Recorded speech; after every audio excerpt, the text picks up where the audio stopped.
You can get into a crash when you least expect it, and most crashes with children happen close to home and on roads that have speed limits of 45 miles per hour or less.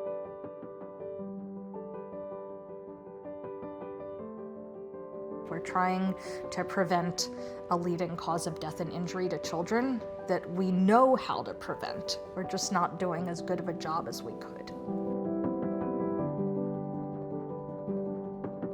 I'm Dr. Elisa Baer. I'm a pediatrician and the co-founder of the Car Seat Lady.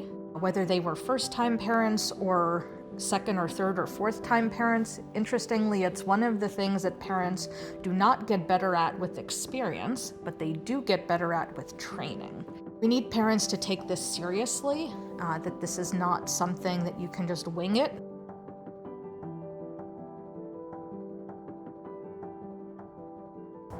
Yeah, his head is 1 inch below the top.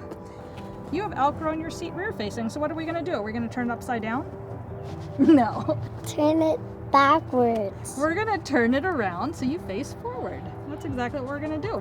We know that rear facing is the best way to protect the child's body in the most common types of crashes, which are frontal and side impact crashes. First thing we'll do is we'll get the Q tether loosened up and then unhook. That's it. A third of all states now require that children ride rear facing until at least their second birthday. Beyond that, the American Academy of Pediatrics wants you to use your convertible car seat for your child until they reach the rear facing height or weight limit. One of the things that we provide parents with is very clear step-by-step instructions with the steps in the specific order that we've found is going to lead them to getting the seat in as properly as possible in a way that's as easy as possible. If you're on vacation and someone unbuckles your child's car seat, that you know how to get it back in. And so that's what we try to do, is empower parents with education to be able to keep their child as safe as possible. Squeeze and this time shove it upright. That's it, great. There we go. We're going to get out the rigid latch that we're going to be using for forward facing. So this rigid latch makes installation much easier because now there's no strap to tighten at the bottom. Got it. So that is the rigid latch. The connectors are kind of like a train that runs on a track, where the train is the connectors in this scenario, and they're steel. So the steel connectors come out of the child's car seat. They bite onto the bars in the vehicle. The connectors then retract back into the shell of the child's car seat. In this car, we have to pull down these little Velcro flaps in order to expose the lower anchor. And so we're gonna take the car seat, and you're gonna notice that there is an indicator window that's all red. When we get it properly connected, it's gonna show mostly green. So that's connected. We're gonna pass the seatbelt through. In order to make sure that it doesn't get caught on his straps, we're going to tighten his straps all the way. The next part of the installation is to connect the tether strap. Every single forward-facing car seat should use a tether strap, and by using it, what it does is it reduces how far forward the child's head moves by at least 4 to 6 inches in a crash. That means it is easily the difference between the child's head hitting the back of the seat in front of them or other hard structures versus not. So the tether is the best way of reducing the risk of brain and spinal cord injury in a forward-facing child. What I really am seeing as a bonus of this is that parents are getting to see that this is within their skill set. They can learn how to do this, and not only can they have. There you go. Ta-da! That's all the tightening required for this seat.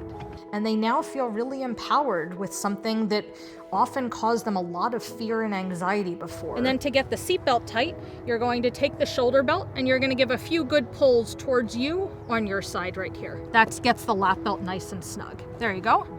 And then we're going to lock it into the red lock off. There we go. Good. We're going to get the green seat fully upright, so you'll squeeze that recline lever and shove upright. That's it. Good. I like not only teaching parents, but also children, in that the goal of what I do is that not only does the child ride safely, but that we're starting to establish good safety behaviors. Now we're going to sit the vehicle seat back upright. So you'll pull that little loopy lever there and pull the seat back up. Good. And then the last part is to tighten up the tether strap. So you can lean over from the center seat to get that nice and tight. So let's bring your son back down and we'll try him out in his seat forward facing for the first time at 4.5. When that child grows up and maybe they're a 10-year-old riding in a friend's car and the parent isn't with them, you want to have established behavior such that that child doesn't hesitate to put on their seatbelt. And if no one else is wearing their seatbelt, that they have enough of a backbone either to say you need to put it on, or I'm not comfortable riding in this car, this isn't safe. Check it out. You can. Your mommy did an awesome job putting in your seat. That's some girl power there. It's awesome. Yes. Because car seats and car safety is based on science and crash testing, our recommendations do change. As we know better, we try to do better. So for parents looking for the latest and up-to-date information on how to keep their child as safe as possible, here are a couple great resources. Our website, which is thecarseatlady.com, always a great place to check. The American Academy of Pediatrics, healthychildren.org, as well as another injury prevention organization, which is safekids.org, and our federal government, which is safercar.gov, has a whole section on child car seats as well. There we go.